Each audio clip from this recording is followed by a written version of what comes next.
beverages. Gotta get beverages. I had a really weird experience with a Dairy Queen commercial.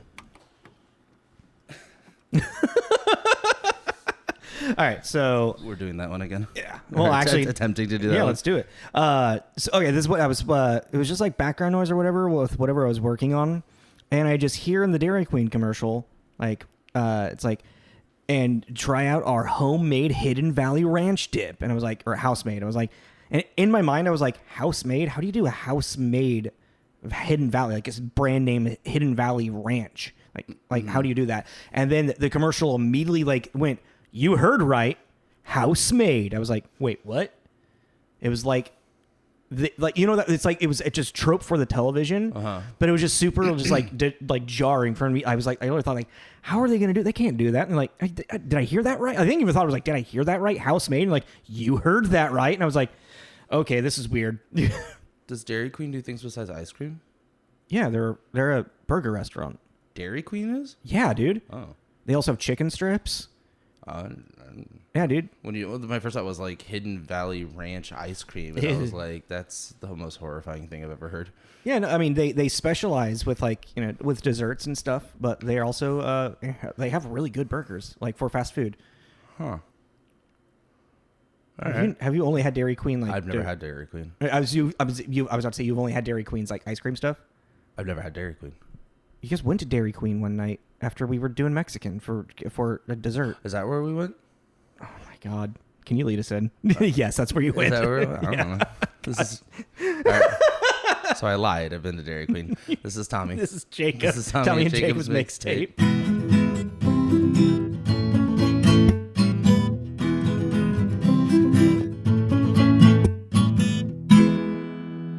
Hello, everyone. Hey, everybody! Welcome back to another episode. Today is we're just talking. We're just gonna shoot the shit. I got to go to Spokane, and so we're gonna miss a week of being able to meet up and do stuff, and just easier for us to just gonna record stuff. And also, we haven't just had banter, a talk with you guys. Just haven't chit chatted. You know, I think the last one was kind of New Year's when we did an end of the year like list stuff, but and we have a loose plan of what we're gonna talk about. We're not just gonna like. Yeah, we got a little bit. We have ideas, you know. It's not just gonna be like so. Best topping for pancakes, It's not gonna be like that. How was your day yesterday, Tommy? Did you do anything cool? It's just anything like that. But actually, so like I've been excited to start do this with you, and like I know I've just been like I want to play this Harry Potter game that I made in my mind. And we'll see how if you're actually even interested at all. All right, so okay, like this talk about it. Come on. All right, so spit it out. I decided to go through and rename all of the Harry Potter movies. Okay. And it's more of like like what happens in the movie and like just kind of like a roundabout like a 10-word synopsis like thing, but like kind of so. For an example, what's the game? We're gonna talk about each one. Okay. Or we're going to come up with if we can find a better title. So the first one is like Harry Potter and the Sorcerer's Stone. Okay. What I came up with is Harry Potter and being a wizard might be dangerous. Because he goes through this, like you're confused. Yeah. Think about Sorcerer's Stone. Okay. What happens in it? He finds a stone. He finds a rock. Harry Potter and he finds a rock. There, we got a new title. Harry Potter and the Pebble and the Penguin. The Pebble. There's no penguin. The Pebble and the Penguin. Pebble and the Pettigrew. Oh, actually, oh my God, that's a good one. Even though we don't know who Peter Pettigrew is yet, but like, yeah, you're right. That didn't work. Damn it, because I was actually I forgot his name was Oh yeah, who is the fucking Professor Quill? Quill. Yeah, so Harry Potter and the Pebble and the Quill. Pebble and the Professor Quill. The Pebble and the Professor. The Pebble and the Professor. There we go. There we go. I like that one. Okay, so we got. I was gonna say maybe we should write these down, but let's. I don't know. They're being recorded. Yeah. Like so that's what I kind of like. Is like my Harry Potter and being a wizard might be dangerous because it's like Harry, you're a wizard, Harry. It's like it fucking sucks. It's kind of dangerous. Like I think for but like for him. Yeah, exactly. Like him specifically is probably more dangerous. All right, so let's go into the second one, which is Chamber of Secrets. Chamber of Secrets thing. I wanted to say in the Serpent's Tongue. Like that's there's a weird alternate title that not very funny though. That's gonna be that's not no. What I downloaded the wrong Harry Potter movie. What I wrote was Harry Potter and the Ghosts of Hogwarts Past. Doesn't like a big part of that one happen around Christmas? And it's like the ghost of Tom Riddle, ghost of the girl. I don't want to say yay or nay because so many of them have Christmas themes. Yeah, well, it's going through a school year. Yeah, so it's kind of like but like if you think of it as like the Ghosts of Hogwarts Past is like what's like the diary or not the diary. That's the first one. Oh no, Harry Potter and the Diary of a Mad Dark Lord. That's good. That's a good one. This is actually a lot more fun than I thought it was going to be. I was very honestly. I was like, "What's happening?" When you started. We just have fun. Let's have fun with it. Harry Potter. It's like so he fights the basilisk. So Harry Potter and there's too many fucking basilisks in this goddamn thing. No. Oh, too many motherfucking basilisks. Listen to this motherfucking Chamber of Secrets. God, what was that comedian's name? Which one? James Averton. God, the guy that did the archetype of the gay villain. Oh, bit. Yeah. You know him a lot more than that. Yeah. That's the only one I like. That's what I always think because of like, welcome to my Chamber of Secrets. You know, like that. Hey, Megatron. God, what the hell was his name? Yeah, Megatron. God, I can't remember his name. That's a good bit. Then. Do you have any more for Chamber of Secrets? No, I liked my Diary of These a Mad get Dark better, Lord. honestly. Like as we go along, is when the movies start to get darker. There's more shit to pull out of the movie. All right, so Prisoner of Azkaban is Harry Potter and I Am My Own Father, Harry Potter and I Am My Own Father, because he does the Patronus on himself. Oh yeah, I forgot, that's a weird. Or Harry Potter and time travel fixes everything, but we'll never use it again for no reason at all after this movie. Time travel is very helpful, but we're going to pretend like that never happened. Actually, yeah, that's a good point. Right? Like, what happens to that locket? Doesn't Dumbledore give him like a whole warning about like not messing around with it too much? Yeah, he does, but like also like Hermione's been abusing it the entire movie. For school or... Yeah, exactly. Harry Potter and the Big Bad Wolf. Oh, actually, Harry Potter and the Big Bad Wolves. Oh, there we go. Yeah, it's plural. That's still my favorite one. It's a damn good one. Well, just like fucking Gary Oldman, especially when he's like, you find towards the end when you see him and he's like really manic. It's like really good. Come out, Peter. I think Prisoner of Azkaban is the best one in the series, but it's not my personal favorite. Interesting. Like it's definitely Half-Blood Prince is really good too. That's one of my favorites, but I think actually my favorite is Goblet of Fire. That's Valen's favorite too. Yeah, and then Indigo, what's your favorite? Yeah, I actually don't know what her favorite is. I'm not sure either. And my second favorite, I would say, is actually Order of the Phoenix, and a lot of people don't like Order of the Phoenix. I feel. I want to guess what hers is, but I feel like she's gonna get really angry if we get it wrong. Don't do it. Don't do it. Don't do it. Yeah, I'm kind of. What's Tommy's? Do you think? I don't know. Yeah, tell me. Let us know. Watch it be Prisoner of Azkaban.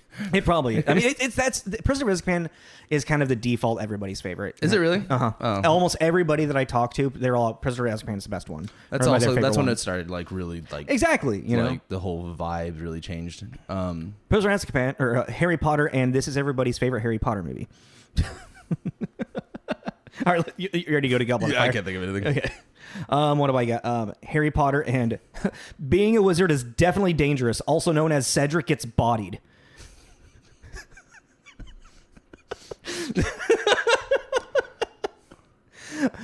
I'm actually, I rewatched all the Harry Potter movies for like a week straight, like a week and a half ago. That's where all this came from. Oh, okay. So like the movies are kind of fresh in my mind right now. The Goblet of Fire, Harry Potter and the Hunger Games. Harry Potter and the Hunger Games. I thought of one that I'm definitely going to say off mic. Harry Potter. Did you put your name in the Goblet of Fire? Still my favorite thing. Did you put your name in the Goblet of Fire? Dumbledore asked calmly. Harry Potter and David Tennant is actually in this movie. David Tennant plays. He's actually the bad guy in the movie because other than Voldemort getting resurrected, because he takes Mad Eye Moody, yeah. Oh yeah, that's actually why I don't like that movie. Because David Tennant's not in as much. No, because Mad Eye Moody isn't Mad Eye Moody. Oh, because Mad Eye Moody I really liked the character, and then when the illusion is shattered that he's actually an imposter, really bummed me out. So since that's how we're introduced to Mad Eye Moody, you liked that character of Mad Eye Moody. And then because Mad Eye Moody then changes his character, like the real Mad Eye Moody is now in the rest of the movies. Yeah, but even then he's not in the movies that much. I wanted more. I just liked Mad Eye Moody. Well, do you see what I'm saying though? Like, because I forget what David Tennant's character's name was. Like, it's just the physical appearance of Mad Eye Moody, but that's not the personality of Mad Eye Moody. Isn't he the son of like the Minister of Magic? Yes. No. Finch? That's not right. That doesn't sound right. I'm just so bad with names, so that's why I'm. Well, also because it's like this movie, and then it's one movie in an 8-movie series, you know. So it's like, I mean, I don't know. I put it to like even Lord of the Rings gets me sometimes. I'm like, oh, then also Lord of the Rings is like Saruman. Like, which one's which again? And I get them all wonky. Which one were we on? Goblet of Fire. We're on Goblet of Fire. Yeah. Do you want to just move on to the next one? Yeah. Okay. Because the one I keep going in my head, I really probably shouldn't say out loud. Oh, God. It's bad. Wait, it's Goblet of Fire. That's, because Ron gets all butthurt. Yeah, Ron gets all butthurt about Harry getting in the goblet, and he thinks that Harry actually did it. And that's where that meme came from of like with Hermione going back and forth, and then she just yells at Harry. He's like, "I'm not an owl messenger. I'm not your messenger owl." Oh yeah, no, yeah, I'm not an owl. Yeah. Well, you can tell Ron to suck my nuts. Yeah, pretty much. Yeah. All right, so Goblet of Fire. Oh yeah, that's why this is Goblet of Fire, or not Goblet of Fire. Order of Phoenix is one of my favorites. This is kind of a weak name, but I think it's kind of funny. Harry Potter and Let's Start a Band, because it's when they all finally band together. Which one's this? Order of Phoenix. Order of the Phoenix. Which it's like the actual like the premise of this one is like there's like obviously like what's happening with Harry Potter and Daddy. No, not my other dad. Not Daddy. He doesn't. Does he die in that one? Yeah, that's the one that Sirius gets killed. That's the one where Dumbledore and Voldemort have like the cool fucking wand battle, spell battle. Is it really? He does an order. It's an Order of the Phoenix. Yeah. Oh, wow. And that's when the Minister of Magic, or not the Minister of Magic, he comes out. He's like Fudge. No. Also, that's not the Minister. Some of the shits I'm getting really confused with right now. Why did you choose that? She's gonna get so angry because I'm having fun talking about alternate titles that are fucking stupid. She's gonna be so angry. You can be mad at me. I'm gonna text her and be like, "Do not listen to this episode." I really like Order of Phoenix, like because there's the whole thing with what's her name that takes over Hogwarts pretty much. And that's kind of like an underlying, that's the overarching conflict that leads them to start to create the idea of like Dumbledore's army, you know? Harry Potter and incredible child abuse. There we go. That's awesome. That's a good one. But like how they like, it's like magical child abuse. It's the first time that like it's Harry's kind of accepting like help from everybody. And so him and Luna and Ginny and Hermione and Ron and Neville all go to find the... Is this the one, Dumbledore's army that gets him all screwed? Yeah, exactly. Yeah. A lot of shit goes down in this one, actually. Exactly. Yeah, there's a lot that happens in this one. And like, it's also when you realize that Neville's the only one that can see the prophecy, because they're trying to find the prophecy in the fucking... The orb. Yeah, thing. the orb. Yeah. And then Bellatrix kills Sirius Black, and that's where like, I killed Sirius Black. Her like chanting of that starts in this one. Mm-hmm. And that's when you find out that Harry can defeat Voldemort with the power of love. Oh yeah. No, you figured that out in Goblet. You kind of do. It's kind of more like when he's like when he's using his Kamehameha wave against Voldemort. And like his like the ghosts that are around kind of support him, but it's more of like I think it was more of the area that they were in because like the ghost of the grave digger or the groundskeeper that gets killed at the beginning is also there helping him. Cedric's spirit is there helping him, and Cedric says, like make sure to take my body back for my father. So I think it was kind of more like that area was enchanted for Harry in a way. Okay. But as Voldemort is like encroaching into Harry's mind at the end of Order of the Phoenix, Dumbledore saying you're stronger than him, you can beat him, and Voldemort's talking like you're alone just like me and all this stuff, and Harry's like, no, your hatred is what makes you alone. I have friends. I'm not alone. Not really. Yeah, exactly. So with the power of love, he overcomes Voldemort. The power of friendship. Harry Power and the power of friendship. Yeah. Okay, let's start a band. All right, Half-Blood Prince is the next one. Harry Potter and How to Be an Emo Boy 101. It's like this one's getting really dark because like Draco's like getting all emo and like he's becoming part of the fucking Voldemort's Dark Order. Puberty made him look way different. Draco? Yeah. Yeah. Like for a minute, I didn't even realize it was the same dude. Like, they recasted him. No. He also looks haggard because he's just like fucking stressed. Yeah, no, yeah. The pressure of his dad and the dark. Well, both of them, both the Dracos look like shit. Yeah. I mean, both the Malfoys. Harry's all like feeling like I'm alone in this one, and he gets fucking Harry Potter and the Simp King. And the Simp King. That's a good one. I was gonna get really angry about that. I'm sure.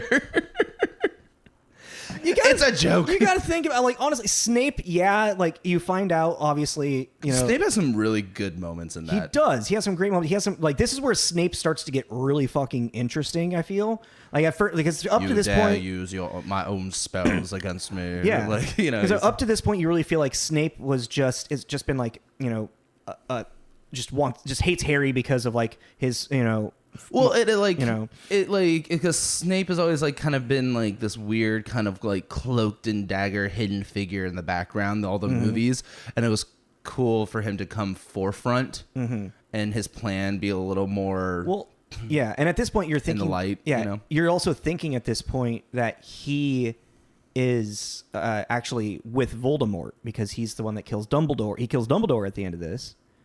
Yeah. I just think his arc is interesting. Yeah. This is when he becomes more flushed out. But it is also just like he's also like holding this like begrudging like thing against this kid because he sees Lily in him. It's like the woman that he loved that never loved him back the same way, and he's just like, I still love Lily. I can't remember which one it was, but maybe it's Goblet of Fire. Is it when Harry enters his mind? No, well, it's Snape accusing Harry of stealing from his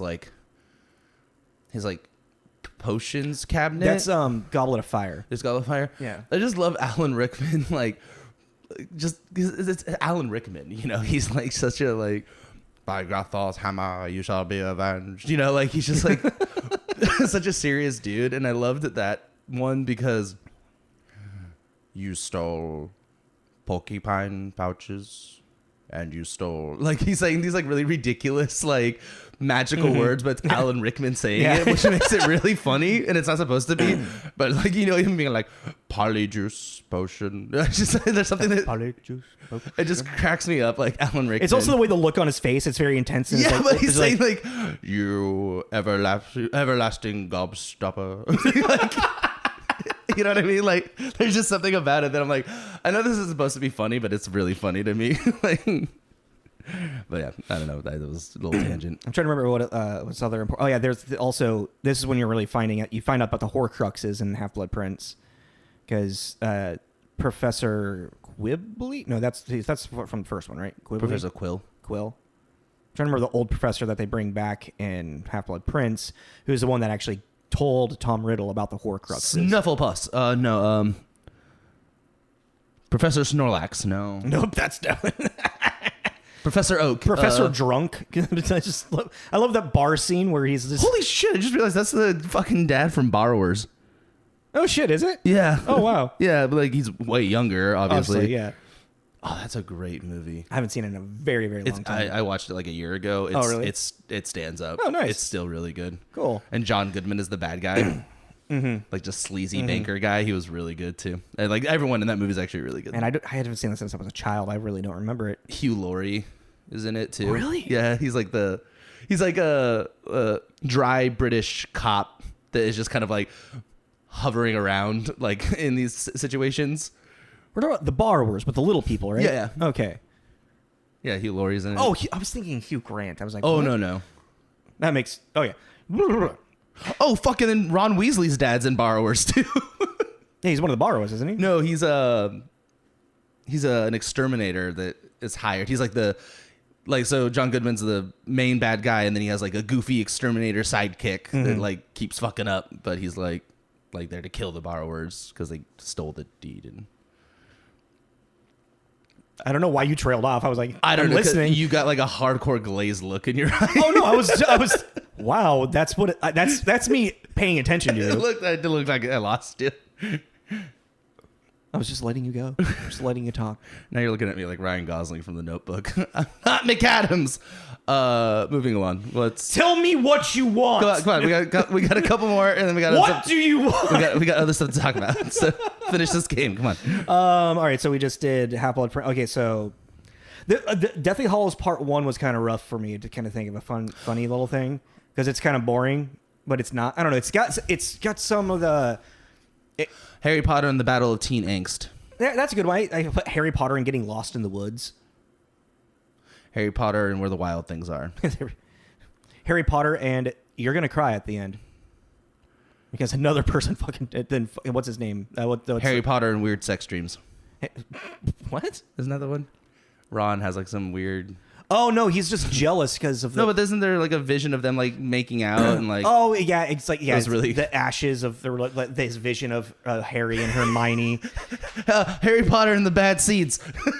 Jesus. All right, yeah, that's good. Children. Yeah. That whole really awkward dancing. Yeah. Children. Harry Potter meets Nick Cave. It's like... Yeah, like I'm just trying to think like the end of it where it ends with Dobby getting killed, and like within they get like captured. I don't know, that one's it's an interesting one. It definitely needs to happen, and it needs to happen in full fruition that it does to set up for part 2. It's like it's a stepping stone kind of thing. Mm-hmm. Harry Potter and the most awkward camping trip ever. There we go. Yeah, I like that. I like that one. Yeah, yeah, that's a good one. And how camping goes wrong. All right, so part 2. This is what I got. Neville Longbottom. Harry Potter and the Blair Witch. Sorry, go ahead. Neville Longbottom and how Harry Potter took my spotlight. See how I switched it up there? Yeah. Harry Potter and his laugh. Oh, Voldemort. Voldemort's stupid ass laugh. That's right. Forgot about that. Harry Potter and I'm gonna die and come back to life again. Do you guys remember you guys, I'm talking as if she's here. Do you remember our conversation a little while ago where we were talking about Voldemort?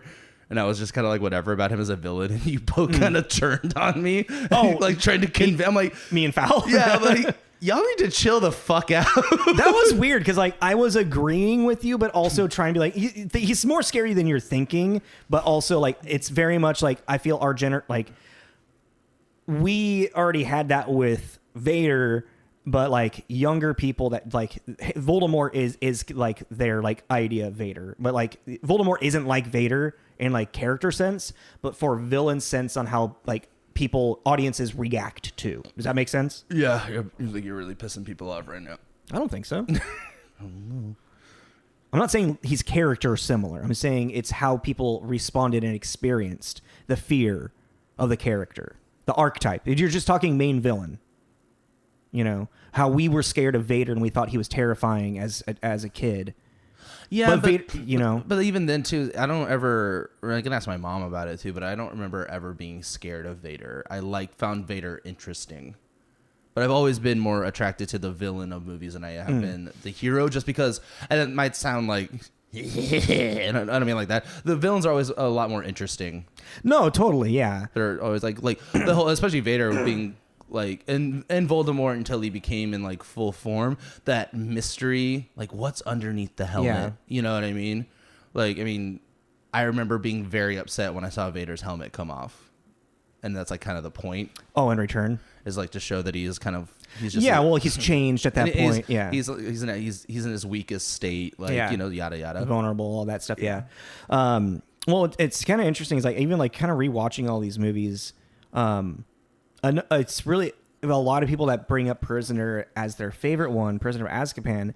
It's the only one where the presence or Voldemort himself isn't actually around or doing something. So you have in the first one, Voldemort is kind of like on the fucking back of the head of that dude, you know. And then in the second one, you got the ghost of Tom Riddle around. So it's a trace of Voldemort. In Prisoner, it's all about Sirius Black escaping and them and Lupin and fucking getting to Peter Pettigrew. That's the story. It's about Peter Pettigrew and like how he betrayed the family and betrayed the Potters and Weasleys and everybody. And then Voldemort comes back again in Goblet of Fire as actual like he actually comes back, and now he's just there and like a problem. So I don't know. I was just like, I kind of find that interesting. You know, are you connecting what I'm like seeing? Yeah. I'm just thinking about it. Yeah. Just food for thought, I guess. You know. Yeah.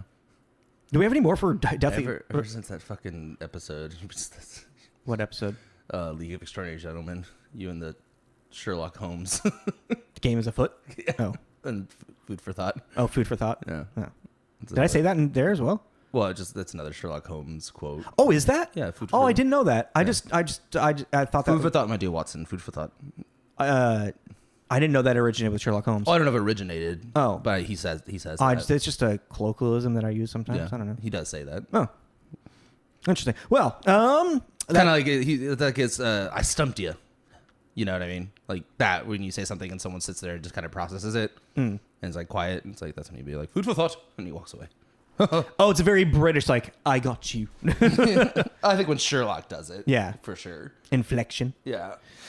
Did we have any? Should you think of anything else for Deathly Hallows Part 2? Harry Potter and the Hogwarts Massacre. That's actually not a bad. Huh? Harry Potter and shit just got real. Harry Potter: Return of the Wizard. Return of the Wizard. That took a second for me to process. I was like, come on, you can get there. Revenge of the Dark Order. Oh my god, can we rename them as Star Wars titles? Revenge of the Death Eaters. Oh god, that one, Revenge of the Death Eaters, that's Goblet of Fire. Because Voldemort comes back. Revenge of the Sith is when like Vader gets created. Yeah, Revenge of the oh god. A New Hope would have to be the Sorcerer's Stone. So like yeah, because Harry comes back, so he's like the New Hope to stop for Voldemort for real. A new wizard. A new wand. Oh no, I don't know if we should go through all of these. I think we might want to move on. Actually, though, for the first one, Harry Potter, the Boy Who Lived. Oh yeah, that would work for like A New Hope. Yeah, kinda, actually, you know, Harry Potter, the boy who Colton, the boy who lived. Mm-hmm. Okay, no, moving on. All right, everybody. So those are our. Yeah, that was it. So you enjoyed the game?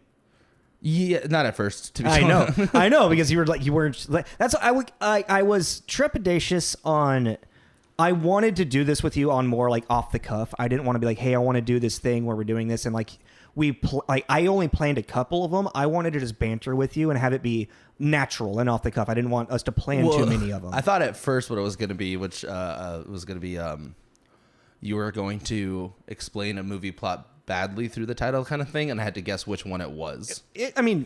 Oh, I see. No, yeah, I was going to have you guess. I was going to be like, no. But like in a weird way, I was kind of explaining out the movie plot badly in for the title. I didn't think of it as like just bad movie title or plot description. You know what I'm saying? Yeah. All right. On to our next topic. Yay! So Elden Ring recently came out, and I bought it. I have not. But I did. Tommy did, come over and he played it. So I'm on the fence. We got some, first impressions with it. Also, this episode's being released like a couple weeks from when we're recording this. I think there's going to be an Elden Ring post that I've made. It's already going to talk about some of this stuff, but I'm going to elaborate a little bit more with it.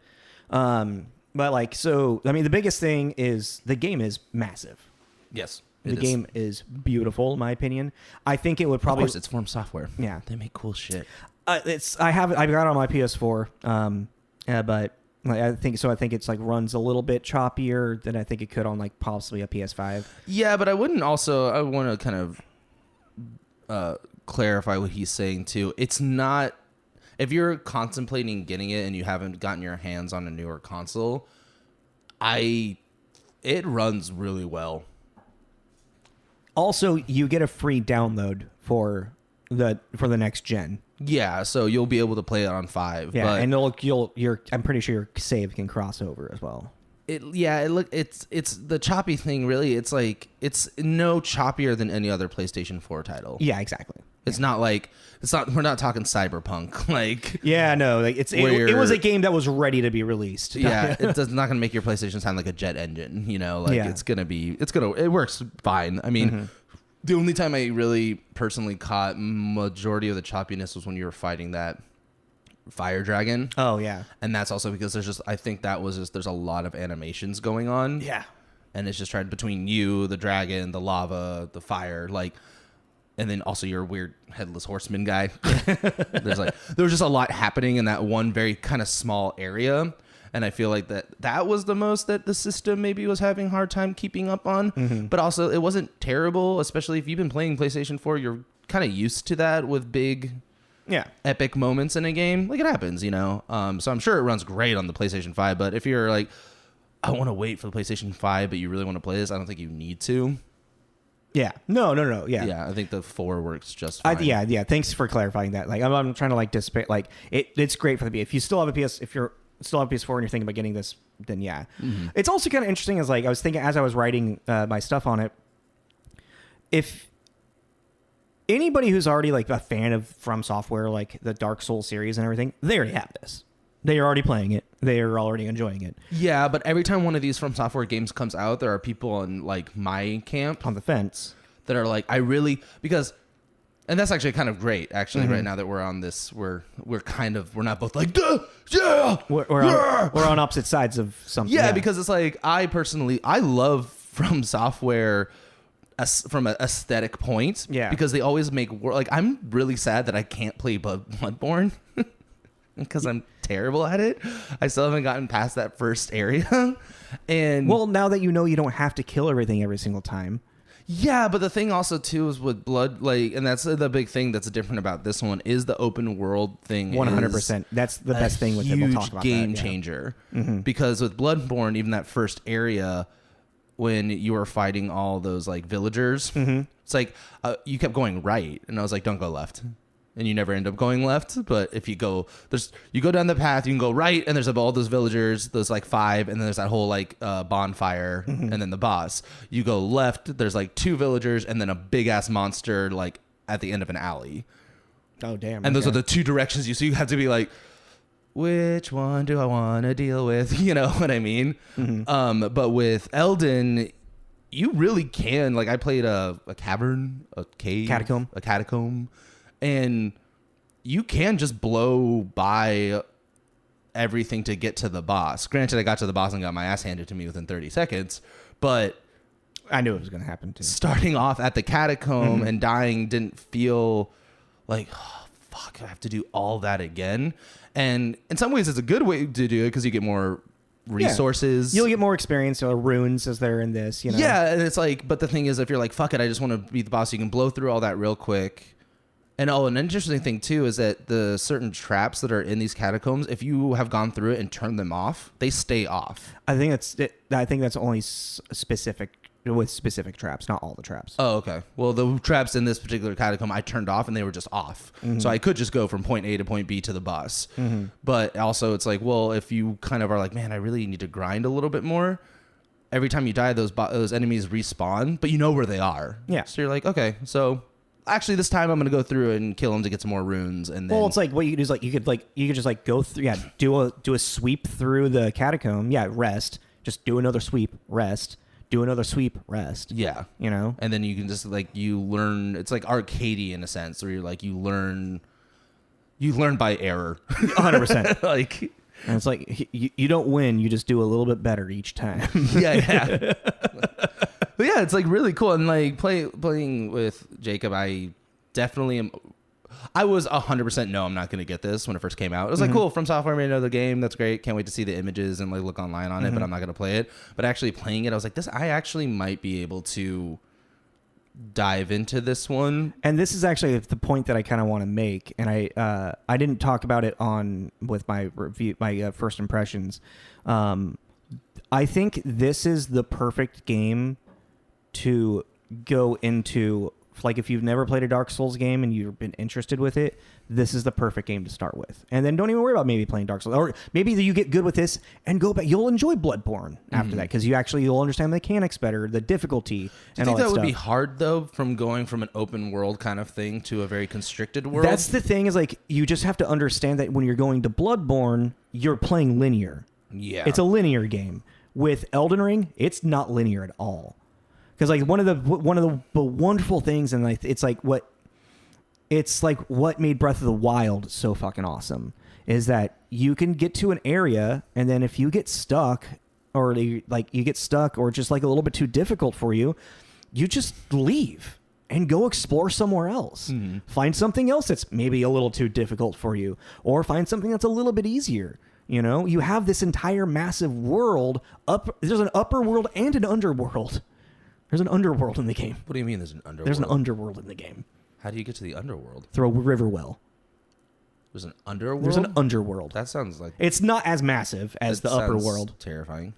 Yeah. I ran around it today. It was like, I didn't like it. I was not ready for it. Is it harder? Yeah, they're stronger. I would assume so. Yeah. Like, what's the point? And there's swarms. Yeah. Yeah. And the runes weren't worth it.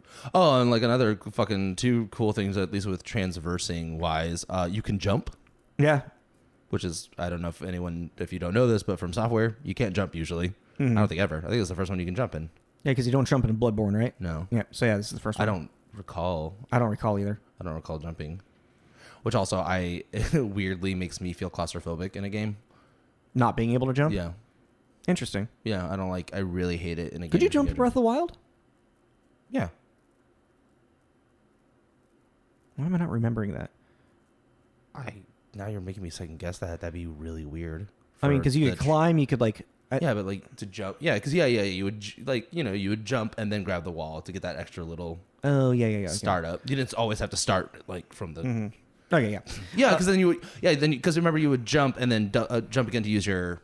Paraglider, and then you'd hold it. That was one thing. I was like, when I was at the top of that mountain, you're like, God, I wish there was a paraglider in this game. I really wish there was, because that right there would have just been so satisfying. You like kill all the guys and you like fucking Batman it out, you know. And then also kind of new to the franchise, I guess. Yeah, franchise. You get a mount. Yeah. And it's actually, cool. which it helps traverse, because it is such a large map. It helps traversing on the plains super easy. It helps killing enemies on the plains. Yeah, there's mount combat. Yeah, and there's other enemies that have mounts, like giant bosses, or one giant boss right at the beginning of the game. Really, right? Has a mount? Yeah, that one that you saw that was just like walking up and down that like path. Oh yeah, okay. That was a dude. That was a giant knight on a giant horse. Okay. And it's a one-hit kill. Always? Or just at your level right now? At the level. It's like when you level up, so your physical like negation kind of builds up, and you get more stamina or health and whatnot. RPG style. But yeah, no, I really think this game, like, it would be a perfect beginner level of it for you, because it's still like all the Dark Souls games, they have the same difficulty. You know? Yeah. Like there's some bosses, there's just like some enemies that are just harder. But what's so nice about this game is that you can just avoid that. And even if you don't even want to play the storyline, there's just a world to explore. Yeah, and that's the thing with FromSoftware that I already said too. Is like they just make cool worlds. Their monsters are really cool. I kind of weirdly, while playing it, I likened it to Witcher 3. Yeah.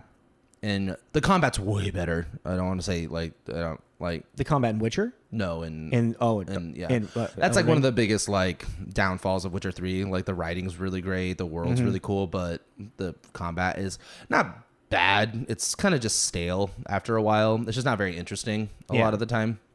But like the world building kind of likened it to Witcher 3 because there's just these like you get that feeling when you're traveling around and kind of exploring where you see something off in the distance and you're like, what the fuck is that? Especially monster wise. You're like, the hell is that thing? I want to go see it, but I'm scared to, you know, like, and it has that kind of feel, which I really enjoyed. Like even that big 4-legged bell catacomb thing. Oh, that you were fighting your boss at the end of the catacomb? No, the thing with the bell. Oh yeah, that thing. Like that. It's like basically it's this big 4-legged catacomb. It looks like a giant rock turtle. Yeah, and it has like this building on top of it, and it's just this walking building with these 4 stone legs and a giant bell. And that was even cool too. You like are around it, you hear the bell as it's walking, and it's just this massive weird building creature. Yeah, and I was just like, that's like the coolest thing I've seen in this game, and it's just like this big lumbering. Like giant, like peaceful giant, just kind of doing its thing in the plains, and I was like, "That's like really cool. Why is that so cool?" When I first saw that thing, I was terrified. I was afraid to go near it. I was I was like, "It's gonna kill me. Yeah, it's gonna see me and it's gonna hurt me." But it has no eyes. And then what was really cool is like you can't target it. Like that was a big thing. Is like realizing. So if you just quick, because if you want to know if it's a friend or a foe, if you can't target on it. It's a friend. It's not going to do anything to you. I mean, that giant thing you can step on you and kill you still, but it's not going to seek you out. Yeah, it's not going to be aggressive towards you. Yeah. Yeah. Yeah, I mean, I don't know. What is this in running of your game of the year right now? It is, and it's also in running for game of the year. Yeah. Like it's like it's changed the game. Well, it's just like it's from stuff I've been reading, I should say. Well, it's like cool too because I mean, FromSoftware has like made like, you know, like a roguelike, you know, like in the sense of they have made their own like genre of games that now other companies are like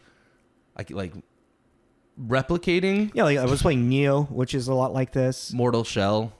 Yeah. You know, Mortal Shell's really cool. What did I really like? Hollow Knight.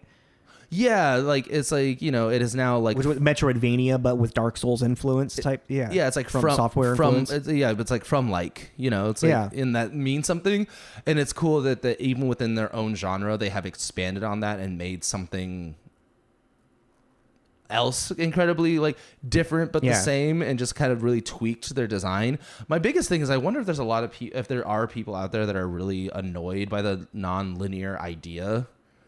Because it makes it easier, quote unquote. I mean, there might be some people that are like, about that. I don't know. I haven't read any. I haven't found anybody that's like, why isn't my game linear? Because most of the time I hear people like, why am I trapped in a linear box? I want to go over there and explore. Well, I guess that's the thing too. If you want to play it linear, you can. Oh, 100%. Yeah. You just you follow the storyline, right? Yeah. You yes and no. You do kind of got to go off the beaten path a little bit and explore to level up. Otherwise, like because you can get to the first boss of the game around level 15. Like the first like couple hours of the game, I got to the first boss and got to it. And I was like, it's like I was just getting my ass kicked. I couldn't get him down to less than half of a bar. Like that was the most I could get. It was like half a bar of health, and I was just getting wrecked. And I was like, okay, I was about to give up. And I was like, let me think about this. Am I just bad at this, or am I not ready for this? And so I looked up online, and I was like, when should I go and fight Margit the Fallen? This is like his name, and. It was like, they were like, you can run up there at the beginning of the game. You can run up there and do that. Unless you're like really fucking good at this game, you're not going to beat him. You want to go and level up. You want to get to around level 25 or so. You want to possibly get your sword leveled up by +3, smithed out and whatnot, and maybe find some summons, get your summons activated. Oh, that's why you couldn't cast those summons. You haven't met her yet. I remember that now. and then once you kind of have all of that stuff, then go fight him, and then you're like, oh, it's still difficult, but you're seeing progress. Where have you kind of like, you were saying, like, what level are you that you've kind of like capped off where it's like really hard for you to level up now? I'm level 49. So I need at least like 14,000 ruins to level up, to get one level up, and is like your only way to fix that is to go into those really hard areas, and more or less, yeah. Is to just do some hard grind, or like find more catacombs, like, because when you beat a boss, you get anywhere between like 2,000 to 8,000 runes. So like clearing out like a cave or a catacomb will give me a level. Yeah. How many more are you trying to get right now for your next? I'm just kind of leveling up my HP right now. I mean, I could be focusing on like leveling up my intelligence, or no, my faith and my arcane, I think, for that dragon breath weapon that spell that I got. Yeah. But I'm also not too stressed about that right now, because I feel like at my level I spent too much time earlier on fucking around with like some stats that I didn't need to fuck with. Okay. So I'm now just like, I need to focus on my HP. I need to get a good health bar. My health bar is not very big. Oh, and this is kind of random. The Resties actually have a beginner's guide. The what? The Resties. That's one of the podcasts you listen to, right? Yeah, well, it's the Besties, and they have like the Besties. That's like it was but then they have another one that they do like in between their main episodes called the Resties, and it's just two of them, and they like talk about stuff that they might have just touched on, and then they kind of elaborate more. But they have a whole beginner's guide for cool. Elden Ring, and if you want to check it out, it's actually pretty interesting. Yeah, do that. Also, I mean, I'm trying my best to really not look at too much online, but like this game's also so massive. Like, I've been running around with the same goddamn sword for so long, and I know that there's a better katana out there. So like the dragon one. Yeah, I'm fighting right now this giant like worm. It's a worm, not a dragon, because it doesn't have wings. It does have wings. Oh, it does have wings. No, its wings are its arms ish, because that's the difference between a dragon, right? Dragon and a worm. Do you remember? I don't remember. I think dragons are complete four-legged things. Well, worms, their arms and wings are attached together. I just remember, I thought it had wings, but they were all busted up and shit. Like, they just didn't work. I don't know. Well, this one, the one that I was fighting? Yeah. I don't know. I've been running away from it too much. I didn't get a good look at it. That's fair. I'm trying to avoid it. I'm trying to avoid the fire. Yeah, like, I think it's really good. I'm actually really excited to keep playing it. And I haven't, like... What was really nice with Pokemon was the open world with like Pokemon Legends Arceus. It was great to play a Pokemon game, have like an open world feel to it, but it was all it ended up being very short.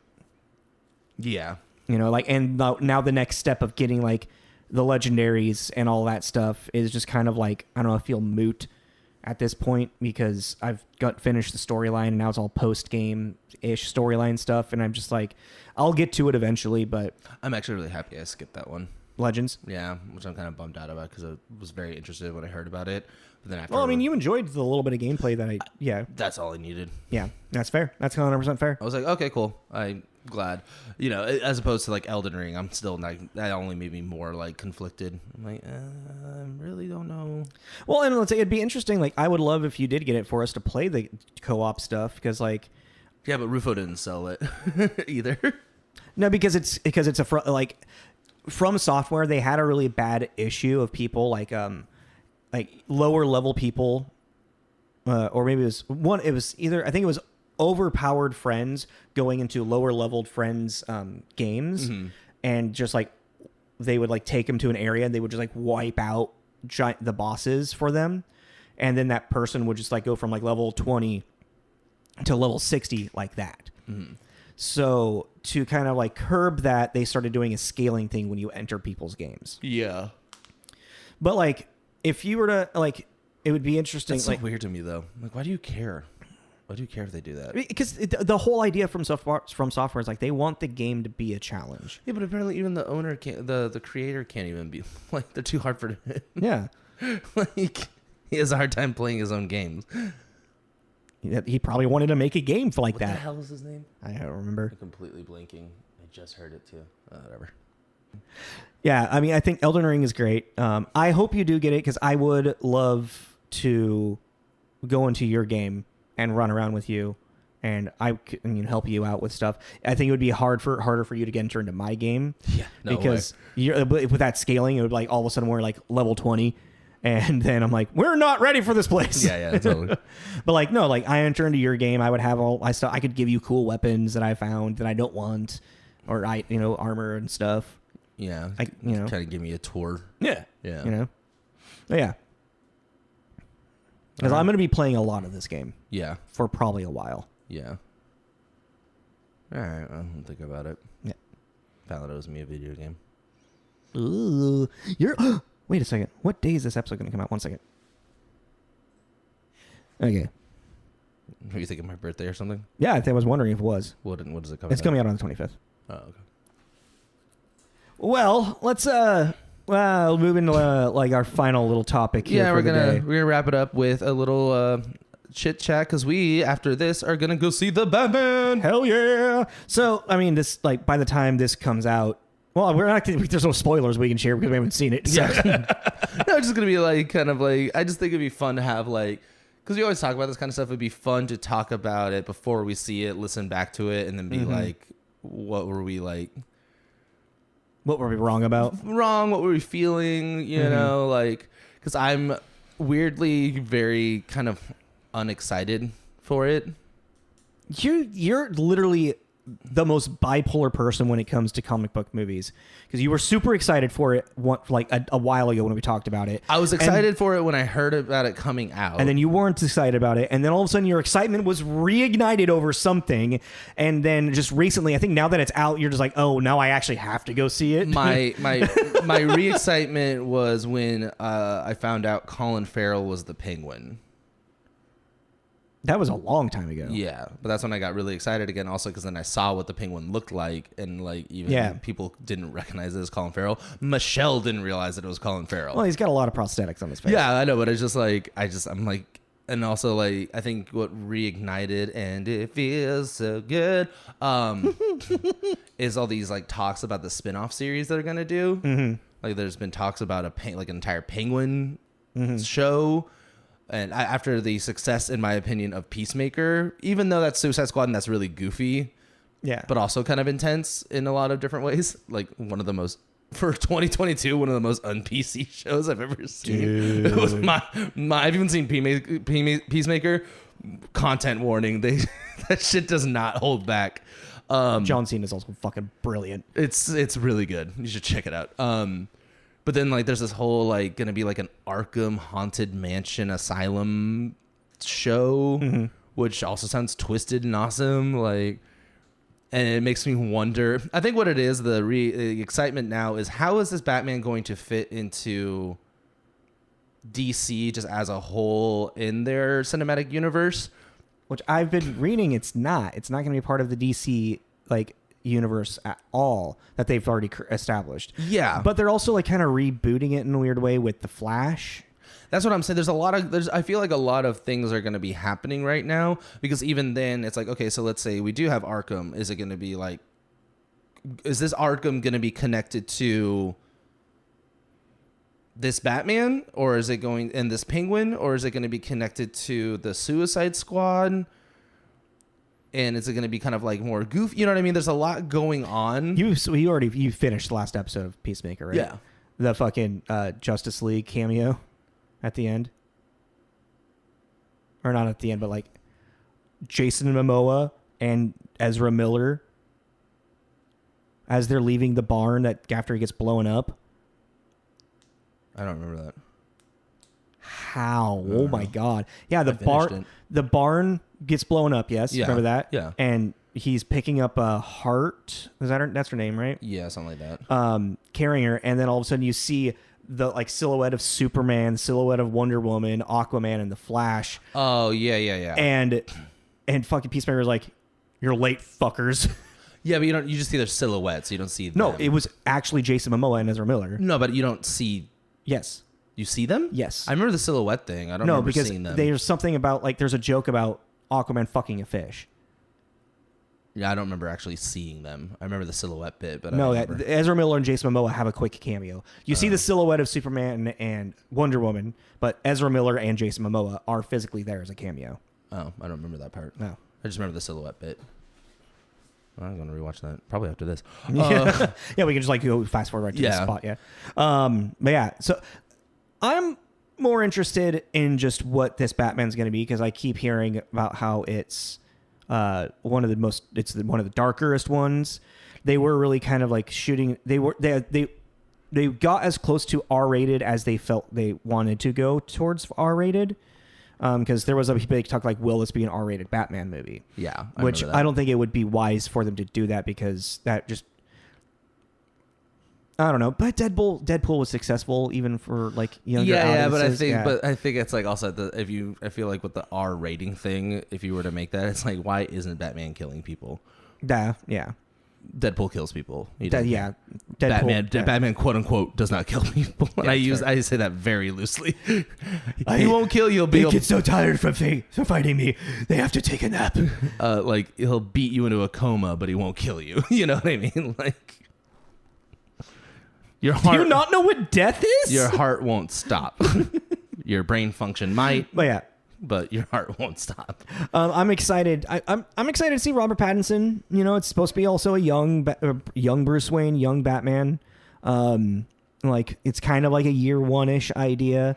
Yeah, it's like this is like year 3. Like he's been around, but he's not super established. And like apparently it's very leading into becoming a detective, which I feel like has been missing from pretty much every single Batman movie. And it's like he is. Yeah, the mystery of it all. You know? The noir aspect. Yeah. Because even in like the Nolan series too, like he has a couple moments of like cross-referencing on the computer, and it's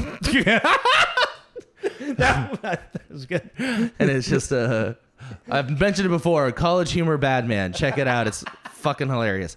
But it's yeah, so that's like an interesting concept to like really like go into using his mind, not just gadgets, which I really hope they lean into. I'm weirdly on the fence about the Catwoman thing. Yeah, I mean, we'll see how it does, you know. And it's nothing against Zoe or Catwoman.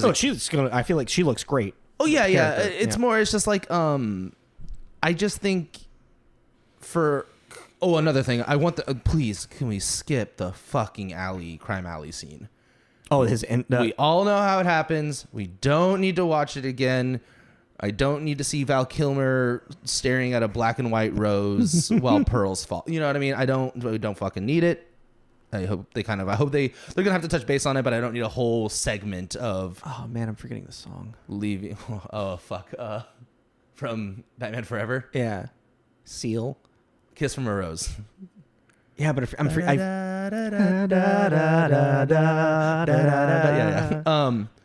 But it's just like I guess my thing about the Catwoman thing is I'm just curious how they're gonna do it because I'm uninterested right now, not knowing who this Bruce Wayne is and who this Catwoman is, like as characters in this world. Yeah, I don't care about a love thing. Well, that's fair. It's like it's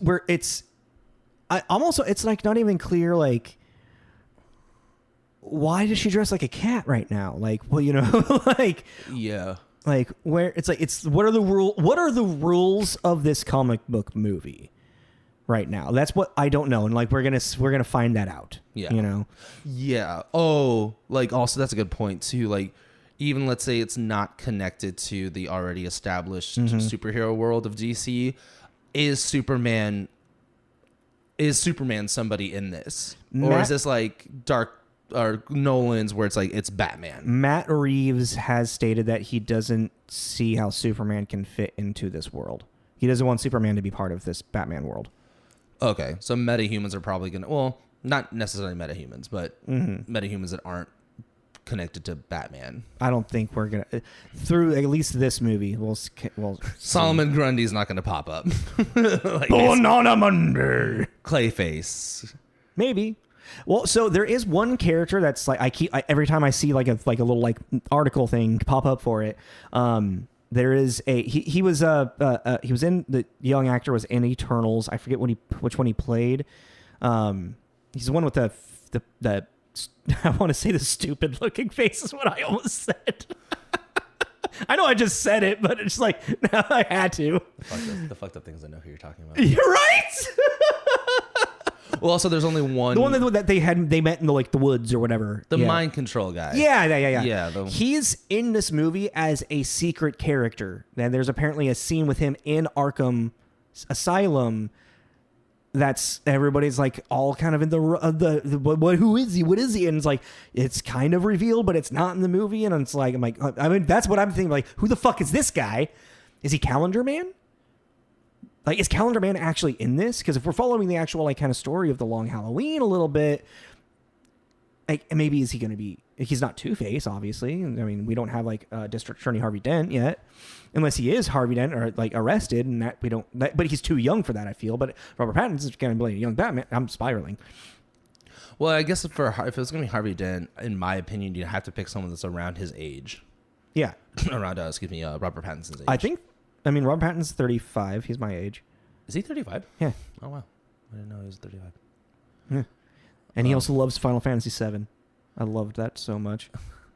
I like that Robert Pattinson's kind of become like this level of stardom where he can let his freak flag like just out. Yeah. He's like total weirdo, like down to earth, but not. You know what I mean? He's a goofball. Yeah, he's a goofball, and I'm like, I love that for you, man. Yeah. Like, he's crawled out of the shadow of Twilight. Well, I do gotta say, kind of like jumping back a little bit on the Zoe thing, their chemistry on interviews is really good. Oh yeah, it's great. Yeah, so like when she's calling him out on the Final Fantasy VII stuff, she's like, "I don't know anything you talk about." He's like, "No, but it's great," and she's like, "I'm sure it is." Yeah, like their chemistry is really good, and so I don't know. I mean, I'm curious about like, but it's also weird. Like, I don't know. I was reading something about Colin Farrell saying he wanted to have like a cigar on set, and they wouldn't let him because whatever fucking reason, and I thought that was kind of weird. I'm like, he's always smoking. He's smoking in the '90s cartoon. Yeah. I was like, okay, so they're definitely, I kind of feel like these are, this is going to sound kind of redundant and kind of stupid, but I'm going to say anyways, these are going to be very different characters than we're used to, and that's redundant and stupid because they always are. Yeah. In every single rendition, you know, and that's kind of like the point. It's the directors and writers like thing. Because even what they're doing with, what it looks like they're doing with Riddler is what they did with Scarecrow in the Arkham series. In the games? Yeah. Scarecrow becomes a terrifying character. Okay, I see what you mean. Okay. In Arkham. Not only in design, but also just like mental depravity and obsession with fear. Like, and it's kind of goofy. It's a video game, but you know, he has the Freddy Krueger syringe hand, and but like, there's even times like you find like one of his lairs and there's a woman in a like dog cage that is like overdosed on his fear toxin and has all of his notes, and he's just, you know, completely crazy. And the look of this Riddler character, and I want to say Riddler character because it is looks like such a different take. Yeah. But it's not, you know, a riddle me this, Batman. What's the question of a man, Batman? Like, he's, you know, like, with an entourage. That's like going back to the James, the archetype of the gay villain thing. With an entourage of people dressed all the same with a big question mark on his chest, you know, like. And it's just like this, they're almost taking, and again, this is all speculation. From everything I have seen, they're almost taking this flamboyancy out of the Riddler that he has had for so long. Mm-hmm. So, but what if that flamboyancy is just now? It's the flare. It's the flare of a psychosis. Totally, yeah, totally. And it's gonna be and it's fucking Paul Dano too. So if you've seen There Will Be Blood, I got a good idea of what we're getting into, and it's just gonna be cool to see another adaptation, to see another live adaptation. But it's like Jim Carrey was very flamboyant, over the top, almost Joker-esque. It was a very classic vision of what the Riddler was, type thing. He was an Adam West Riddler. Yes, yeah. You know, hey, Two-Face, show me how to punch a guy. You know, he was just very like in your face and his bright orange hair, and even his bejeweled outfit at the end of it. Yeah, you know, like he was just his like, onesie with all the question marks on it. Yeah, like his entire lair with like strobing lights of question marks, and you know. I'm just very curious to see this new rendition of Riddler, and I'm like one of the few that's still like, I think, Batman Forever, but because it looks like the whole thing looks like a fucking casino at Vegas. Yeah. Which I just realized, actually, yeah, everything's like fake plaster. Bat flying. Yeah, like it's a Cirque du Soleil show, basically. But yeah, I mean, and Batman coming out of the flames. I do like that every single one, though. Like, I love that the Batmobile is such a staple of like identity of the director kind of thing. Like Tim Burton's Batmobile, and then Batman Forever definitely took Tim Burton's, but then they added like neon lights. Yeah, they kind of like just they built the art department had fun. Yeah, and then you had like the Tumbler, which I think that's my least favorite Batmobile. It's the one that's really the most like practical thinking wise. Yeah, because the other ones are fucking limos. Yeah, it's like he has a tank. It's like, yeah, that turns into a motorcycle. I like the motorcycle. The whole driving up the wall thing, that was cool. Oh yeah. But I like that this Batman just has like a straight up like sports, like a muscle car. It's kind of like going. It's a callback to the original Batman. Yeah, he just had a convertible pretty much. Yeah, it's like that convertible plus the Tumbler kind of like mixed in. Yeah. Fucking flames coming out of it and shit. I'm like, it's one thing I'm thinking is it's a lot of this is he's a billionaire playboy. Or a billionaire, obviously, but like everything is like modded it's like from his own mind modded. It looks like to me though, I think they took out. I don't think Bruce is going to be a playboy. We'll see how he plays as Bruce for that, you know. Well, that's what I mean. From the trailers, I don't think we have maybe just a philanthropist of some. Yeah, I don't see him walking into the bar into the restaurant with two models after getting out of a helicopter. Well, it's interesting. It's like, I don't see that. They leaned really hard on that in the Nolan verse. But I feel like it's going to be kind of more of like the Keaton-esque, where it's like he would like set up a thing like that and then just but not be. He's going to be more of a recluse, I think. Yeah. He's going to be much more like, I like that, much more of a Keaton, where like even Vicky Vale didn't realize that was Bruce Wayne. Yeah, like because she has never really seen him.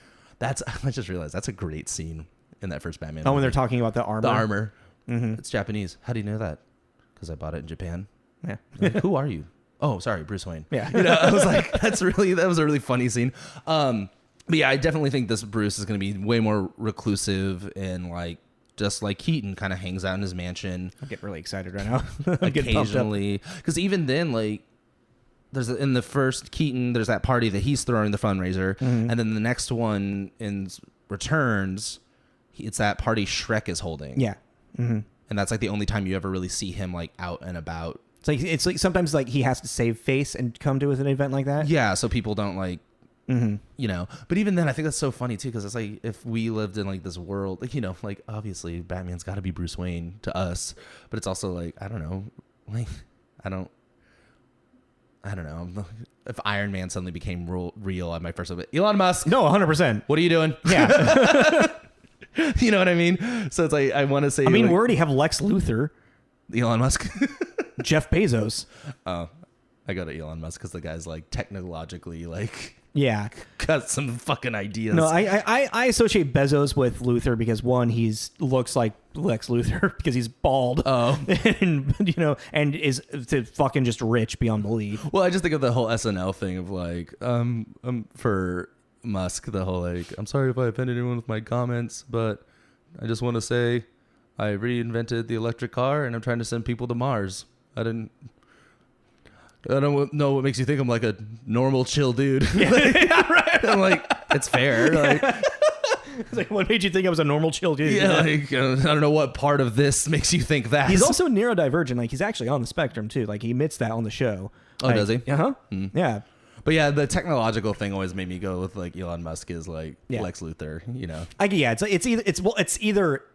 It's like, do you have your heroes? Do you have your hero story or do you have your villain origin? I guess it depends on which Lex Luthor you're talking about. That too as well. Yeah. Because like, specifically Elon Musk, it's like his hero, if he has a hero origin, he becomes Iron Man and he's an alcoholic. If he has a villain origin, he becomes Lex Luthor and isn't an alcoholic. I don't know.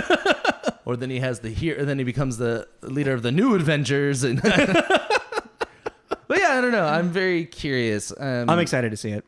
I have something I was listening to another podcast and they were kind of talking loosely about it, like very non-spoily, just kind of their feelings of it.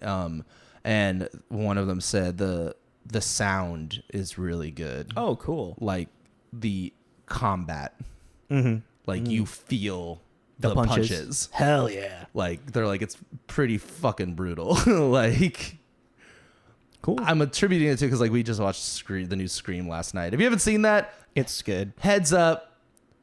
It's brutal. It's brutal. It's Michael Myers. It is gory. It's bloody. It's Michael Myers level of murders. It's pretty brutal, but like the stabbing in that, holy shit. I was like, I don't. Yeah, they didn't shy away from it.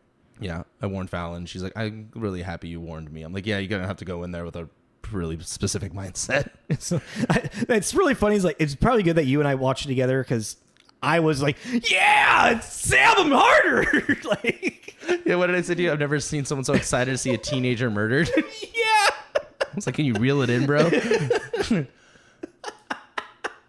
But I think also, like, I think this will I'm just thinking this will probably be my new favorite Batman movie also because of the age, just the age alone Robert Pattinson is. Yeah. He's like our age as opposed to like, you know, Keaton and Bale and well, Clooney. Hi, I'm Batman. Dad, Grandpa. Bat Dad. Bat Dad. There Bat you go. Dad. Bat Dad. Yeah, and it's like Arthur. Or I'm sorry, Arthur. Alfred, you're dying. George Clooney has no like emotional stakes in that movie. I haven't seen it in so long. I don't really want to. I mean, I kind of do because I want to see Arnold Schwarzenegger as Mr. Freeze again. I was gonna say his like Mr. Freeze is strangely the worst and best thing about that. It's really entertaining, but it's terrible. It's like everything he says is a one-liner. I don't think he actually has a piece of dialogue that isn't or doesn't end in a one-liner. I think at the end when he's dying, he does. And then it's still kind of like a weird one-liner. I don't remember. I honestly don't remember enough. I do remember. Do you know what killed the dinosaurs? The Ice Age. Yeah, right. Jesus. Remember the fucking hockey? God damn it, yeah. The diamond hockey? Oh my god, that'd actually be fun to watch again. It's so awful. It's so good. Surfing on the metal things, like down. I think we should be wrapping up. Oh, yeah. So that was just a fun little banter. Yeah, that was good. Did you want to do a word generator on air, or do you want to do it later to figure out what we're going to do? I don't care. What do you want to do? We'll do it later. Okay. Yeah, we'll just do it later. I would want to have it set up so we could like actually, we'll work on that. We'll work on that. All right, guys. Thanks for listening. Checking in. Hope you enjoyed the banter. Next week will be another review. Yeah, we'll get back into that once he's back from his trippy trip. Yep. When I'm done performing. Yep. Like, subscribe, go to Instagram, follow us on Patreon, or give us some money on Patreon. No. Sign up for Patreon if you want early releases, pretty much. Yeah. Also, we do a lot of just like we've mentioned before, a lot of little like we have a lot of content on our Instagram of recommendations and reviews and stuff. So if you don't have time to listen, you can always just follow us on there and just see little fun things that we make for throughout the week. Yeah. So thanks for listening. This is Tommy. This is Jacob. This is Tommy and Jacob's mixtape. Fuck, I forgot to bring that up. The new sign off? No. Oh. I wanted to bring it